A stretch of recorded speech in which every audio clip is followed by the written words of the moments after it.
Well, again, I'm Dave Fodness. I live in South Bend.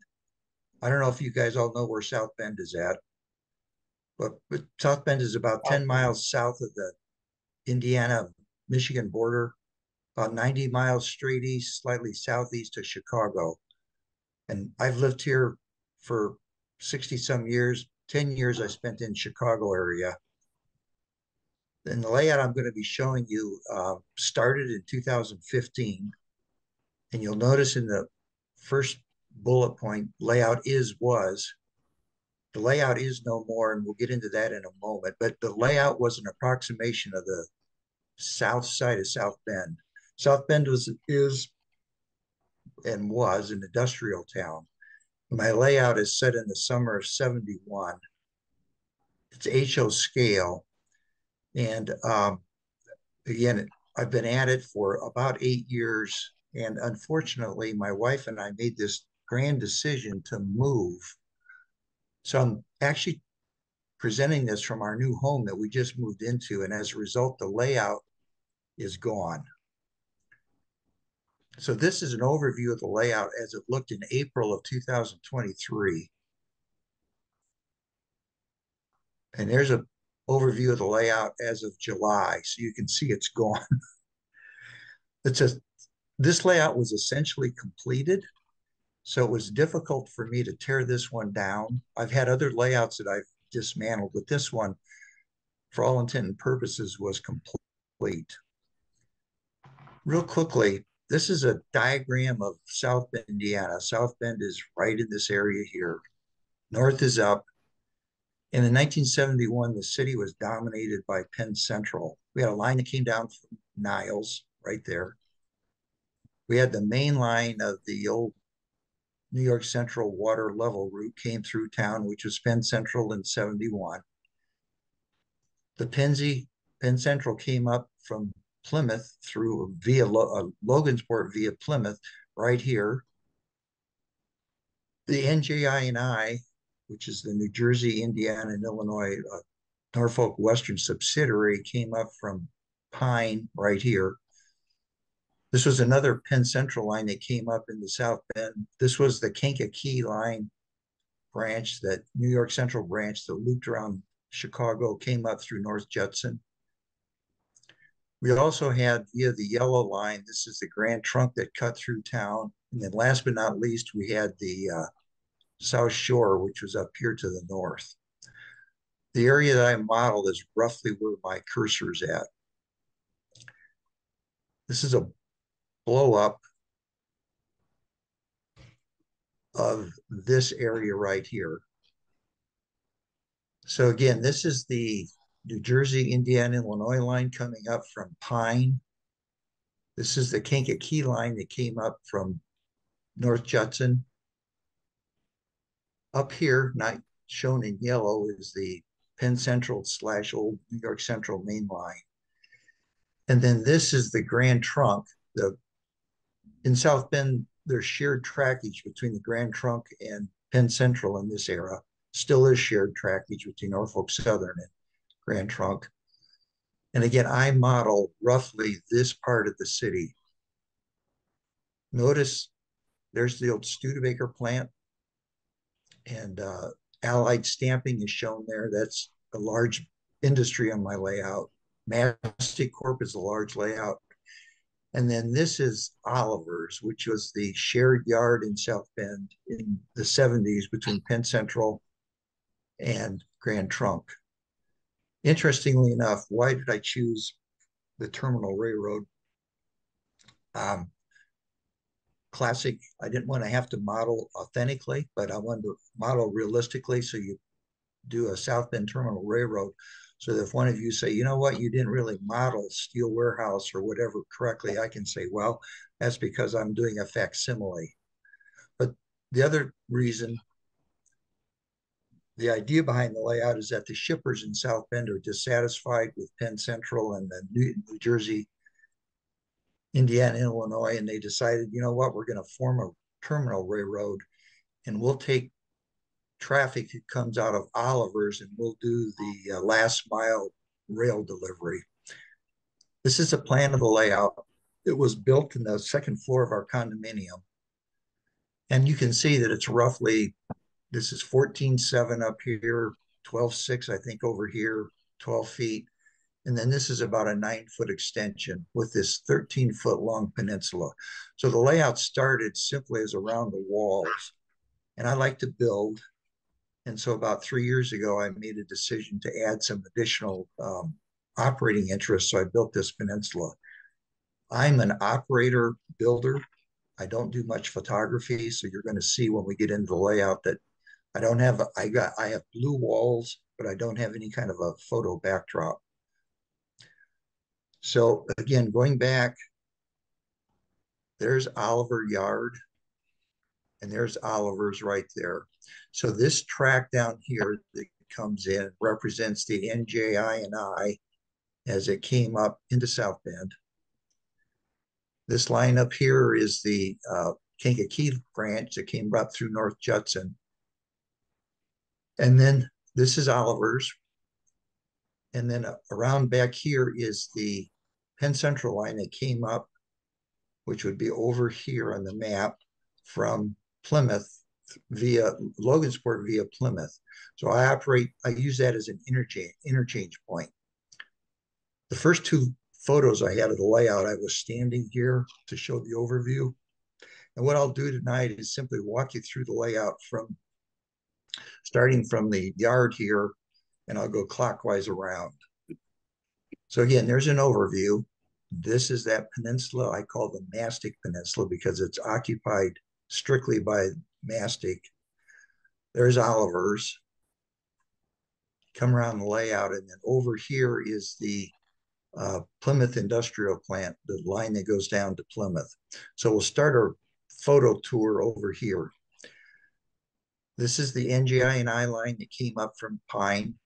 There's the new, the Kankakee branch. And then Oliver's is over here. So my layout, most of my bench work is 2 feet. This layout piece is 18 inches. It's 48 inches off the floor. And this is just rotating around. This is that team track, which is right there. What this picture shows real simplistically is that I have very few structures like this one that I built as kits, just as they are. But most of my structures are scratch built or they're highly modified, like this little unloading ramp. This is again an overview looking back of Oliver's Yard. This is that team track. And one of the things that turned out to be an asset, there's a jog in my wall right here. And that meant that this yard jogs. And that just forms a nice visual interest, and the operators like the way that looks. This is looking back. That team track is right there. And again, this is where I assemble my trains, and trains return when they're done. On the backside of, so again, this is Oliver's Yard. All of my industries are real industries in the South Bend area. All of them, except for 2 of them, were rail served, and this is one of them. Cremo was never rail served, but I like it because it provides a lot of opportunity. When I originally built my layout, this is where Cremo's at right now. There were 2 actual industries that were north of Oliver's Yard.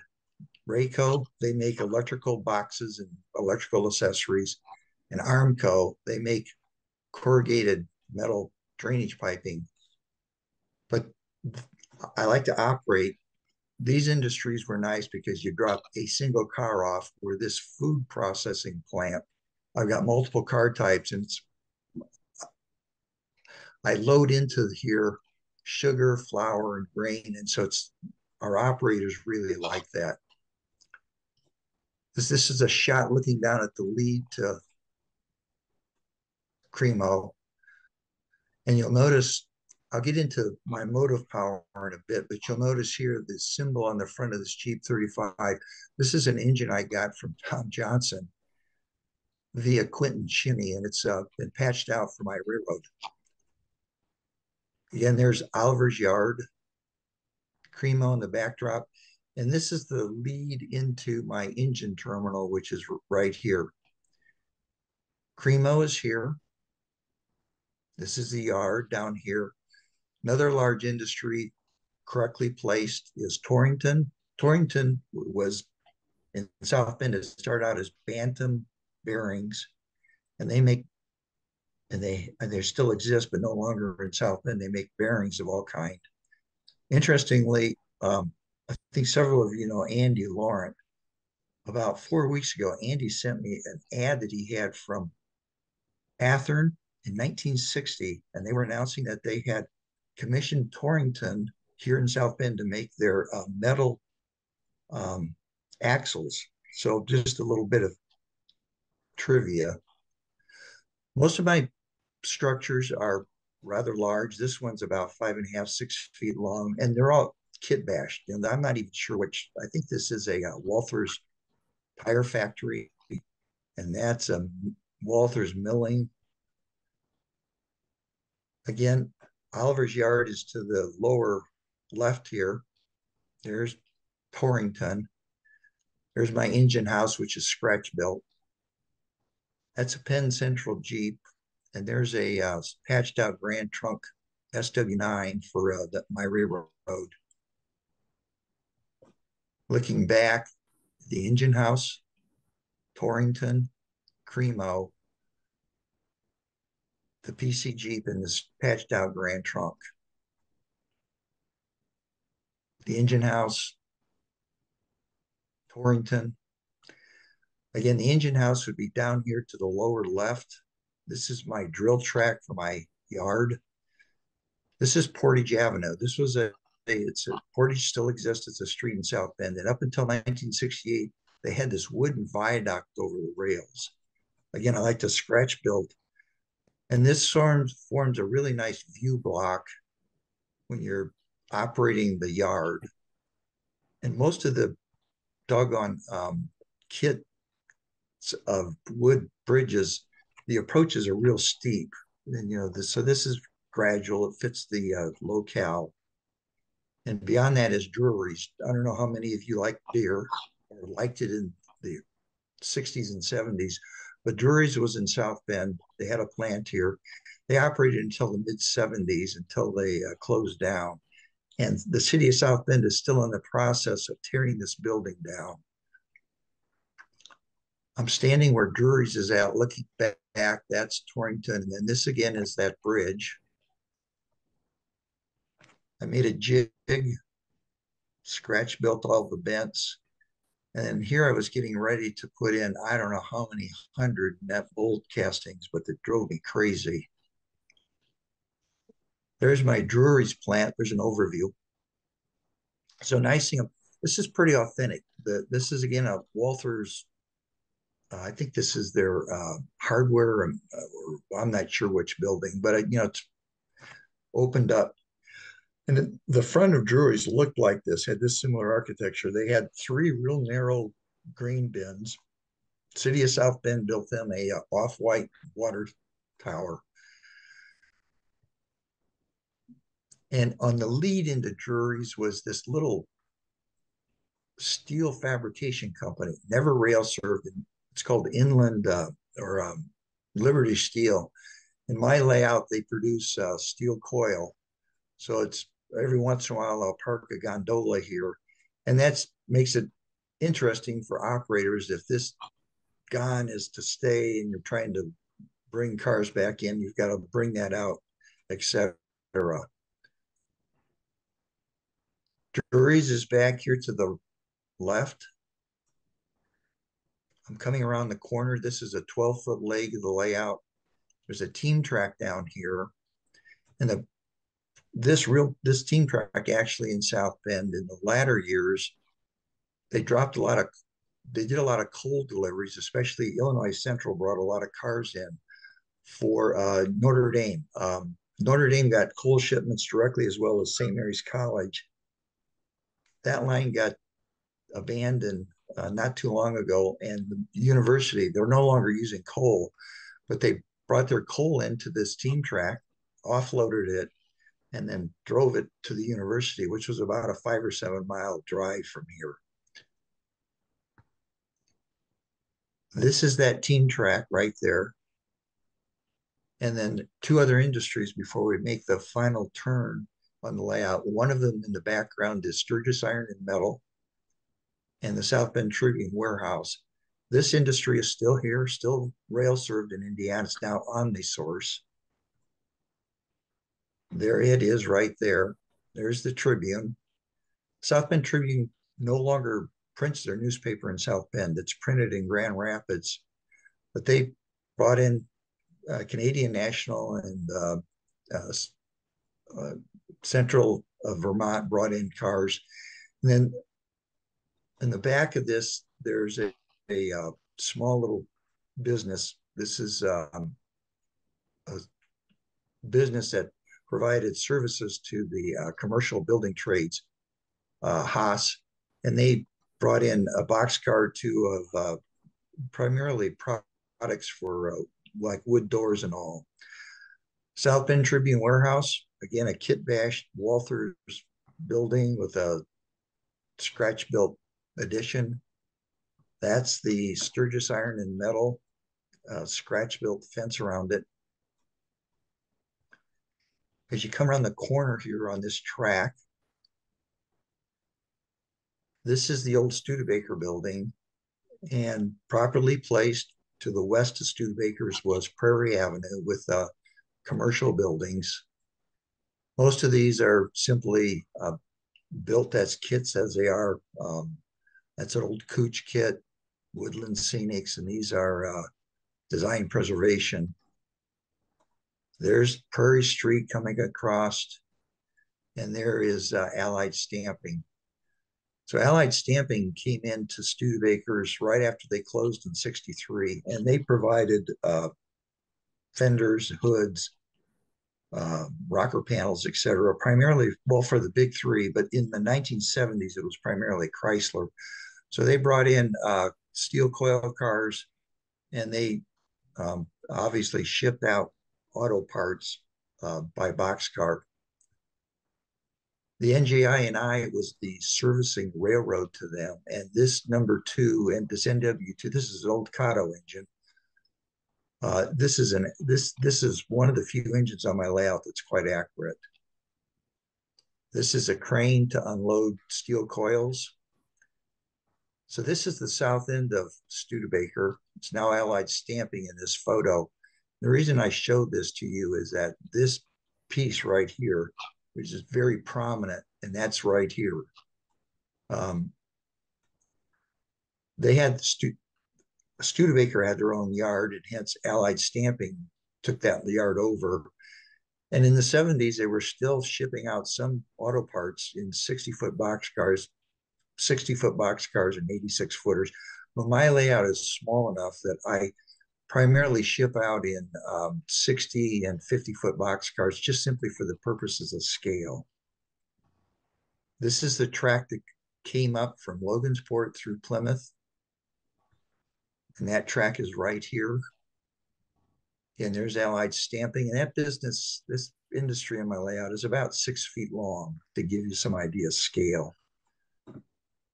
This is a track that bleeds out to the Mastic Peninsula.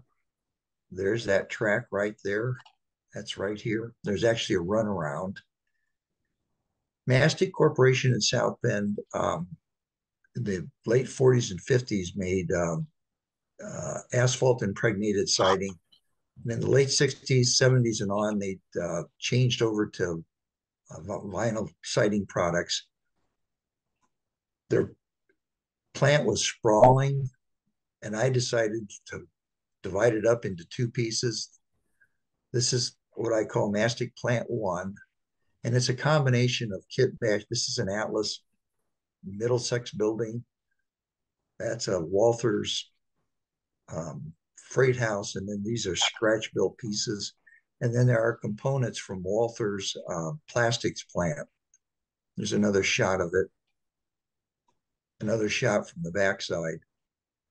I found out the hard way is that when you do a peninsula, you've got to model your buildings on all 4 sides. and it takes a little bit more work. Anyway, this is the back side of the building. And here it is. This is the way I normally build. I do these buildings as mock-ups. A lot of times I just tape them together. This is foam core to try to represent what these scratch built components are going to be like. Here it is under a little bit, nothing has been weathered yet. So that just gives you an idea of how I construct things. This is the second component. So the first piece we saw was down here to the right. This is mastic plant 2. And this little peninsula, which is 13 feet long, this will keep an operator busy for upwards of an hour sorting cars. And here I actually have a switchback within the plant, which is fun. But this building here, again, is about 6 feet long. Another view of it from the backside. And there you can see it roughed out. These are design preservation pieces with some scratch built components. I operate my layout with either switch list or what we call route cards. I know, again, I think Andy Laurent has presented here before. Andy Laurent did these cards, and we operate, first of all, so I have route card boxes on the layout fascia, they're labeled for, every industry has one. All of my tracks are labeled, and I actually have track diagrams, but the people that operate have used the layout enough that they really don't need to know what track 114 or 15 is. But so, you've got the typical card box, but these cards are real simple for switching layout like this. The number of the card number, and in this case, this car is going to Allied Products, or this car is getting picked up from Allied, it's being transferred to Oliver's, and it's going to be delivered to the NJI&I track. This is one of my, I've got a lot of these little tables, if you will, or little side trays around. They're maple. I just happen to have some maple on hand. And so when I did my other components on the fascia, this is a cutlery box from Bed Bath & Beyond. They were still around. And it's bamboo, and it matches the finish of that. Mm. And my holders for my picks and my pencils and whatever, they are natural colors. So there's some harmony here. So you also see in this photo, I'm an NCE user. I do have a radio throttle, but I also use plugins. This gives you a little sample of my motive power. So I do have a couple pieces that are authentic. I have a couple PC Jeeps, and again, this NJI&I NW2. But most of the other pieces of my motive power are patched out for my railroad.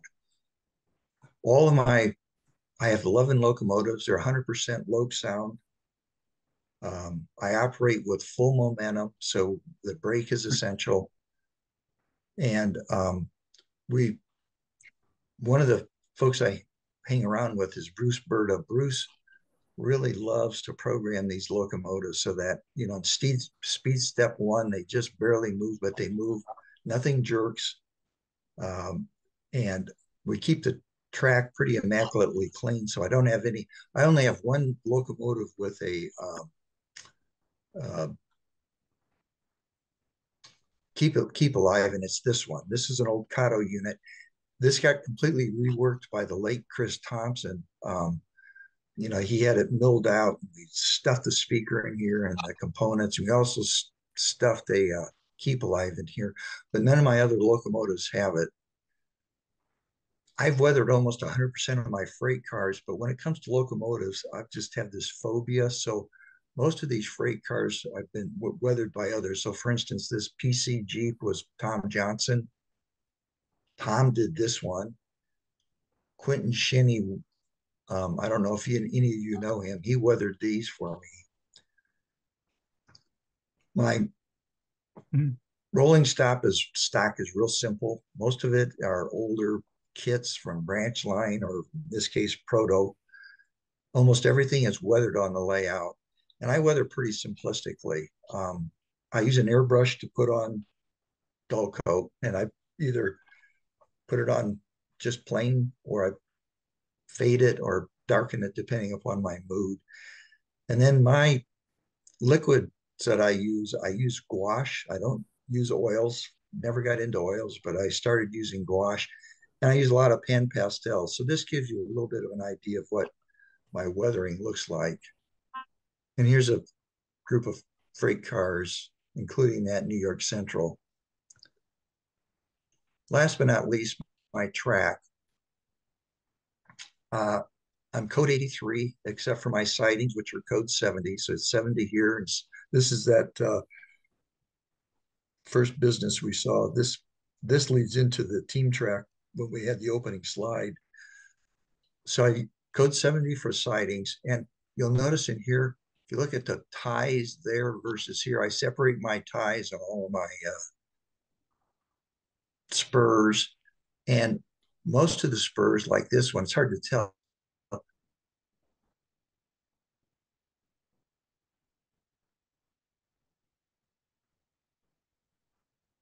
is prominent when you see it in person. My turnouts are almost all Pico. The turnouts are all manually thrown. I do have two turnouts that are micro engineering, but I like the way the Picos feel. So this is the layout real quickly. That's it, folks, in a nutshell. And again, this layout, I'm going to go back to the beginning. What I have done, I made a decision when I tore this down to salvage the center section and the section over here that we can't see, which is allied. The other thing I salvaged were all of my structures. I was able to salvage my landscaping. And the new layout, as we talk, is actually in the process of being built. Benchwork is going up as we speak. I think the new layout been operating in the last several months just simply with switch list. So I think I'm going to get rid of these route cards and these boxes as a result, and it'll really clean the fascia up. I've had several operators when this layout was still running that came over, would actually take the route card pile you'd give them, convert it into switch lists. And it's like, well, if you're going to do that, you might as well start out with switch lists from the beginning. The other thing you'll notice, the layout has gone through. There's the fascia. I started out with my fascia being the same color as the trim in our condominium. It was too bright. And so I dulled it down with this dark green. And I think I'm going to stick with the green color for the new fascia in this house we're in now. So gentlemen, that's a simplistic overview of the South Bend Terminal Railroad. Very nice. Very nice. Thank you, Dave. Yep. Anybody have I any have questions? to say it was a lot of fun to operate. Yeah. Yeah, so Bob introduced me actually to Greg. Bob is one of the regular has been one of the regular operators here. And we're blessed in this part of the world that we've got people like Bob, the late Chris Thompson, Quentin Shinny, Bruce Berta, to name a few. So we've got a nice collection of modelers. Unfortunately, what we've lost over the last decade are our hobby shops. Our brick and mortar hobby shops are real thin here. And because I like to scratch build, I find myself, I like to go into a hobby shop where you could, like Des Plaines Hobbies, where you can say, you know what, I didn't think I needed that, but I see it on the shelf and I'm going to grab it. And I really miss that right now. So that's it, folks. Excellent. Great job. Thank you. I know that you guys have a meeting after this, so I wanted to be concise. You beat that by a half hour, so you're good. But yeah, that's good stuff. Very nice modeling too. Everything looks very Yep. neat and tidy. Yeah, try to keep it tidy. All of the trees are Scenic Express. Uh-huh. Um, love Scenic Express. They're Yep. it's like a especially Martin Wahlberg or Wahlberg, whatever his last name is. His new stuff, pricey but beautiful. Mm-hmm. What gauge track or what am I looking for? Is it what type of track are you using? So again, it's all Pico, code 83, Code 83, that's what I was except looking for for. the Yeah. sidings, which are code 70. And they're Okay. either I had a lot of Shinohara track left from the previous layout, some of it's micro engineering. When I laid the track for this peninsula here, there was a code 70 shortage. And so I ended up taking all of that Pico track and I sat down and pulled out every third or fourth tie. Essentially, I made the new version of Walther's code 83 branch line track. And I got to tell you, folks, when you do that to code 83 track, it's hard to distinguish between that and the code 70 when you separate the ties. Hmm. So, Especially when you paint the rail. yeah, so everything is painted. The rail is painted and so are the ties. What is the, oh, go ahead. I'm still a float wheel guy. I love that float wheel solvent. It's, so the track has all been spray painted with that. Unfortunately, my float wheel supply is almost gone. Mm-hmm. So I know Bob and the other guys around here have been using Rust-Oleum products. But I'm not I haven't adjusted yet to spraying, airbrushing, that is acrylics. And so I just haven't had the nerve to do that. But I know I'm going to have to because I'm just in short supply of my solvent paints. Yeah. The acrylics take a new learning curve. Yes. And I definitely can say that. I switched over. I used to use Floquil, and I had to switch over eventually. I went to Polyscale and now Vallejo. But there's a learning curve. Yeah. I'm too old to learn. Never too old to learn. Never too old. Never too old. Dave, Keeps us young. what's the plan for your new home? Are you building a layout now? Yes. So again, layouts under bench work is rising as we speak. Mm-hmm. I'm in my mid 70s. So I only say that because I made a decision to try to reuse as much of the structures that you see here. Mm-hmm. Because they, as you know, especially if you scratch build, take quite a while. Yeah. And I like to operate, so I'm anxious to get at least enough track down so I can start moving some freight, if you will. Mm-hmm. I also think I'm going to be switching to Digitrax. Yeah. Bob, of course, is a Digitrax man, and I don't know what happened there,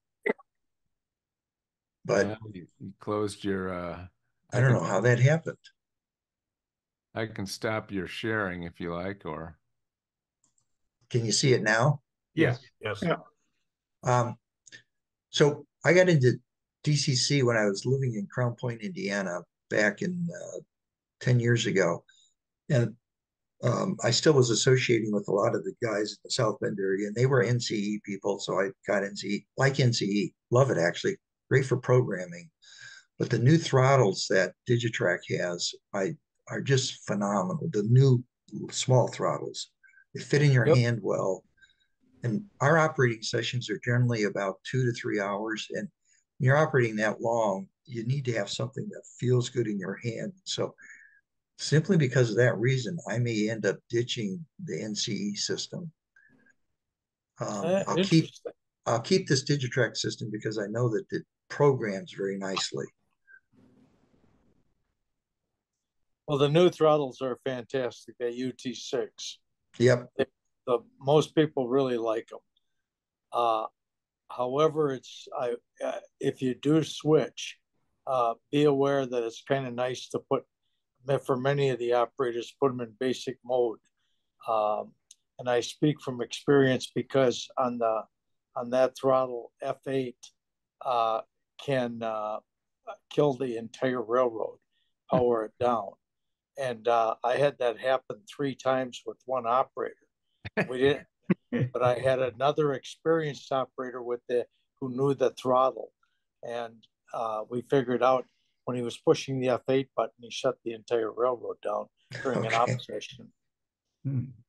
Something Duly to keep noted. in mind. But if you put it in basic, they can't do that. Sounds good.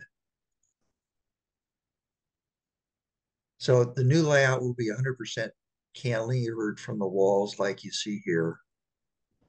The new layout, I have a new layout room, which is 25 by 14.7, so it's good size.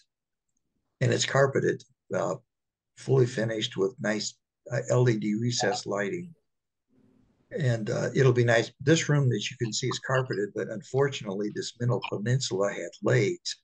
And so if we were going to stay in this condo, my wife and I were thinking, how in the world, whenever this carpet wears out, what are we going to do? So our solution was, well, just move.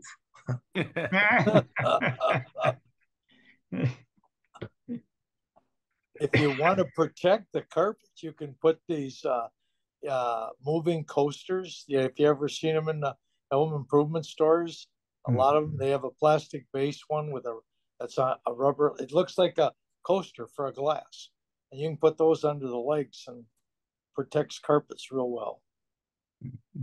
Well, hopefully I won't have to worry about that. Right. So, by the way, what's the new height? What will be the new height? The new height is only, this is 48. The new height is only 50 inches. So it's only 2 inches higher. I thought about going to 52 or 54. I'm only 5'9", and as you can see, my structures are kind of deep. So 24 inches is still going to be my bench work depth. And I found that if I get too high, for me anyway, it becomes problematic to reach into uncouple. Yep. So I kept it 50 inches seems to work. I'm shrinking as I get older. So, Well, we all yeah, so are. the new layout will be 50 inches. it's not shrinking, it's called settling. Not there. I like that. I'll let my physician know that term. I mean, it's literally true. The cartilage in your vertebra get thinner, so you actually settle. Yeah. But you always seem to shrink to your waistline. That's a problem. Yeah. Well, that's like God taking the hair off the top of your head and having it come out of your ears and nose. Well, you folks know the key to aging. I appreciate that. So again, we are blessed in this area with a lot of good modelers. One of the gentlemen that, I mean, I don't know how many of you knew Chris Thompson, but Chris just died a couple weeks ago, and he was phenomenal in terms of providing guidance, especially with DCC issues and installs. And he also did a phenomenal job of weathering motive power. And he knew the prototype very well. He also painted my transfer caboose that you saw in one of the photos, which is brass. I don't know, there aren't a lot of people in this area that paint brass, but he was able to do it. So we're going to miss him. And then Tom Johnson, of course, moved down to Florida a while ago. So we miss Tom. But we've got the likes of Bob is around yet. And of course, Quinn, Bruce Berta. Bruce is a Norfolk Southern employee, and he's a real operator. That's his passion. And his passion is also to, like I say, to fine tune the DCC works. And so Bob can attest that the locomotives that Bruce touches run flawlessly. And that's not only a credit to him, but I think it's a credit to and I'm not here to push spoke sound, but their decoders really allow a lot of fine tuning, especially if there's some, if the motors needs a little tweaking at low speed, their system works really well. I have one question. I was surprised to hear for operation that you like full momentum. How far does the average locomotive coast then? Most places I go and operate, most operators want basically zero momentum in the operation. So I was, surprised to hear you like full momentum in the locomotives. So, Lester, part of that, first of all, we set up my max speed on my locomotives is 10 miles an hour. And we operate generally about 7 to 8. So that because it's a terminal railroad, we're not running quickly. But even at 7 or 8 miles an hour, when you throw the throttle to zero, you can coast without the brake probably 20, 25 feet or more. Yep. Okay. Yeah. And what's nice about, here's Chris Thompson again. When he was an engineer for Norfolk Southern for a while. Several years ago, he ran a Jeep 38, was doing local work here in South Bend, and he actually, at various speeds, he timed what would happen when he got out of like notch 3 down to, took the engine all the way down. He would actually record the distance and the time he took. And so we tried to do some translation of that with these decoders. And what we determined is that full momentum is actually quite realistic. And especially because we do a lot of setting out of cars, you can pinpoint a boxcar, for instance, at a door very precisely. I think, like, for instance, Bob's layout, Bob Blake's layout, he's got a large layout and he's running, it's a system layout, not a switching layout. And there, I think having full momentum can be a disservice. But, if let's say you are only able to run to a certain control point on Bob's layout, you want to be able to stop that train. And you don't want it to coast forever. And not every operator likes to hit the brake. So we program our brake buttons as momentary on the throttles. So that helps as well. But it's personal preference is all. Okay. Very good. Well, thanks again, Dave. That was a really enjoyable presentation, and we look forward to your progress on your new edition of the South Bend Terminal Railroad. Appreciate it. Oh, I had one other question. There was like a SS and S or something on one of your diagrams? Yeah, my reporting marks are South Bend SBTR, South Bend Terminal Railroad. In one of the maps, it said SS and S right in the middle. Was that for the South Shore? No, let me go back to that. Yeah, there we go. Right here. Yeah. This was, unfortunately, I don't remember what that term, but it stands. This was so you had the New York Central or Penn Central, the Grand Trunk, and the NJI&I all crossed right here. And at one time, the Indiana Northern. And this SS&S stood for a term for that crossing. Oh, okay. So I don't remember what that stands, so I apologize. Oh, no problem. I thought maybe it was a railroad I'd never heard of. No. Very well, good. Folks, thank you so much. But first of all, everybody, Merry Christmas, Happy Holidays, and Greg and the group, keep up the work. I always go to the videos. I got a nice store out. I credit you guys for doing this. Nice variety of presentations. Thank you. Yeah, it's a good group, and I was looking after we talked the other day. I guess we're up to about 130 or so now, so that's pretty good. So, but anyway, thanks again. Reminder to everybody that we're off next week. Have a great evening. Thank you all. Thank you. Thank you.